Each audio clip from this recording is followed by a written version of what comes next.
C'est vraiment un danger, il ne faut pas la négliger parce que si par malheur ça arrive vraiment ici, on est obligé de tout détruire. Ishata Essoufi est agricultrice à Sada depuis plus d'une dizaine d'années. Membre du groupement de défense sanitaire de Mayotte, elle tenait absolument à être présente à cette réunion. C'est important que je sois là aujourd'hui pour prendre des informations concernant cette maladie. Je suis agricultrice, je vais dans mon champ et que je constate qu'un animal présente des symptômes anormaux, j'appelle immédiatement le vétérinaire. Branle-bas de combat au GDS face au risque d'introduction de fièvre afteuse à Mayotte, identifiée à la Grande Comore, une maladie importée par un bateau transportant des bœufs et des cabris en provenance du Kenya et de Tanzanie fin décembre dernier. Donc on ne peut pas attendre que la maladie soit là avant de commencer à communiquer. Donc la communication, on va dire, c'est la prévention. Donc il n'y a rien de confirmé pour l'instant, mais il faut que nous, on se mette déjà en ordre de marche.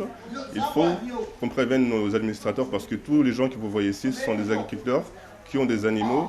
Donc il faut dans un premier temps que ce soit eux les premières personnes à être au courant. Ils doivent savoir quoi dire. Également membre du comité d'administration du groupement de défense sanitaire, Mohamed Bouanaheri appelle à redoubler de vigilance. En 2019, il y a eu la fièvre de la vallée du Rift. On a sensibilisé les gens. Mais cette année, là, c'est une maladie qui est encore plus dangereuse, donc on doit redoubler les efforts. Il faut savoir que lorsque cette maladie entre dans une exploitation, tous les animaux doivent être abattus.